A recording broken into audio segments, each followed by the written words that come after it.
Hi అండి, అందరూ ఎలా ఉన్నారు? నేను ఈరోజు మీతో రమ్యమైన కథలు పంచుకోవడానికి మీ ముందుకు వచ్చేసాను.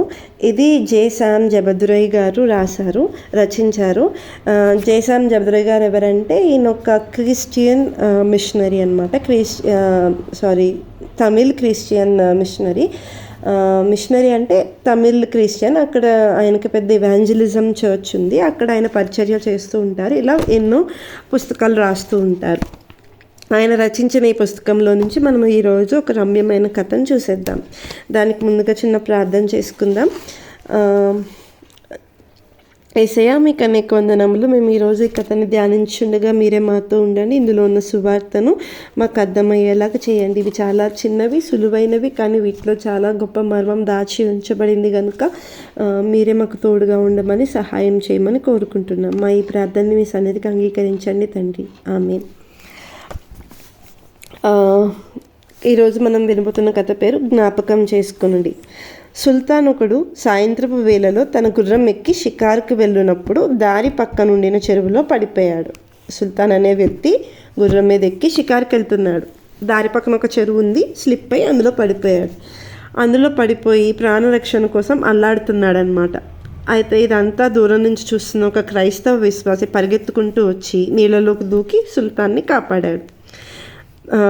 సుల్తాన్ కాస్త బయటపడ్డాడు. అప్పుడు సుల్తాను సంతోషంగా విశ్వాసం తన గుర్రంపై ఎక్కించుకున్నాడు. నువ్వు నా ప్రాణంను కాపాడావు గనుక నేను నీకు 1000 బంగారు నాణాలు ఇస్తాను. నన్ను మర్చిపోకుండా ప్రతిదినం ప్రార్థించుము అని చెప్పాడు ఆ విశ్వాసికి. ఆ విశ్వాసి కూడా దానికి ఒప్పుకున్నాడు. అలా వాళ్ళిద్దరు కొంత దూరం దాటి వచ్చిన తర్వాత సుల్తాన్కి మనసులో అనిపించింది, అనవసరంగా 1000 బంగారు నాణాలు అనేసేనే, అది ఇవ్వాల్సినంత అవసరం లేదని చెప్పి అతనికి ఇవ్వడానికి మనసు ఇష్టపడలేదన్నమాట.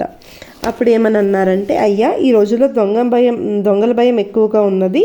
బంగారు నాణాలను దొంగలు ఎత్తుకుని పోవచ్చు. కాబట్టి 100 గొర్రెలు ఇస్తాను. అవి నీకు జీవనాధారంగా ఉంటాయి, విస్తరించును కూడా. నా కోసం ప్రార్థించవచ్చును అని అన్నాడు. సుల్తాన్ అని చెప్పాడు సుల్తాన్. దానికి కూడా తల ఊపాడు విశ్వాసి.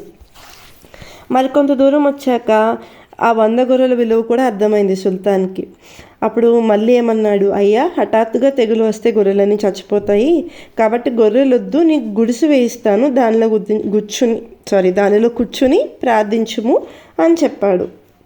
దానికి కూడా విశ్వాసి ఓకే అన్నాడు. అసలు విశ్వాసి అవి ఏమి అడగలేదు, ఆశించలేదు. ఆయన చెప్పిన ప్రతి మాటకి ఓకే అన్నాడు.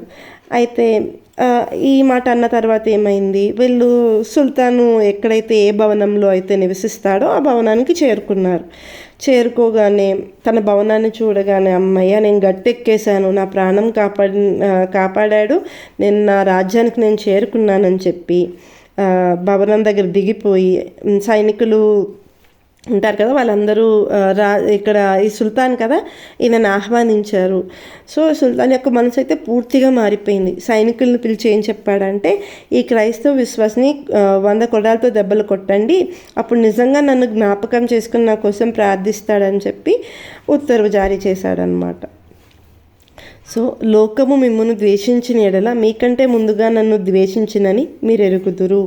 యోహాను సువార్త 15వ అధ్యాయం 18వ వచనం. ఒకవేళ లోకం మనల్ని ద్వేషిస్తే కనుక మనం గుర్తుపెట్టుకోవాల్సింది ఏంటి, మనకంటే ముందు యేసయ్యని ద్వేషించారు.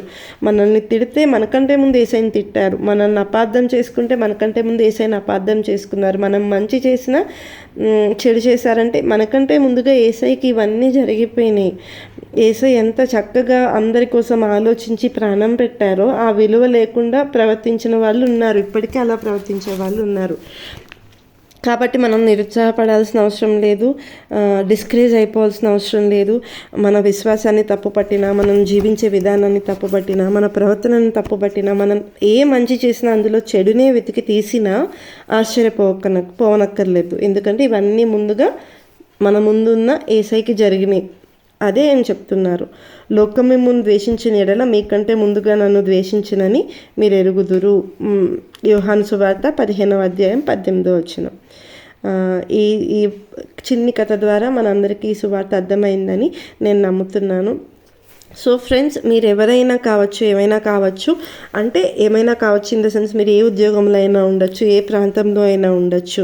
మిమ్మల్ని ఎవరైనా బాధ పెట్టినా, ఇబ్బంది పెట్టినా తిరిగి వాళ్ళ మీద రివర్స్ అంటే వాళ్ళ మీద తిరిగి మనలో ఉన్న శక్తిని అంతా చూపించాల్సిన అవసరం లేదు. ఆ శక్తిని ప్రార్థనలో వినియోగించడం చాలా శ్రేష్టమైన ఆలోచన, శ్రేష్టమైన పని. సో మనల్ని ఎవరైతే ఇబ్బంది పెడుతున్నారో, మనకంటే ముందు యేసయ్యని మరింతగా ఎక్కువగా ఇబ్బంది పెట్టారు, కానీ యేసయ్య వాటన్నిటిని సహించుకున్నారు. అందుకే మనకి వాక్యంలో ఉంటుంది కదా, అంతం వరకు సహించువాడు ధన్యుడు. మనం ధన్యులుగా మిగిలిపోవాలని ఆశపడదాము, అంతం వరకు సహిద్దాం. ఒకవేళ ఇవన్నీ అర్థం కాని వాళ్ళు ఎవరైనా ఈ మాటలు వింటుంటే కనుక మీరు పరిశుద్ధ గ్రంథాన్ని అంటే బైబిల్ని చదవండి. చదివిన తర్వాత అందులో ఉన్న విషయాన్ని గ్రహించిన తర్వాత ఇంకా మీకు అంత తప్పు అనిపిస్తే, అది మతం అనిపిస్తే, అదొక తప్పుడు బోధ అనిపిస్తే అప్పుడు జడ్జ్ చేయండి, క్వశ్చన్స్ చేయండి. అంతేకాని చదవకముందు దేవుణ్ణి తప్పుగా అనుకోకండి. నేను ఎవరిని ఫాలో అవ్వమని చెప్పడం లేదు, బైబిల్ని చదవండి, మీకే అర్థమవుతుంది. Thank you friends.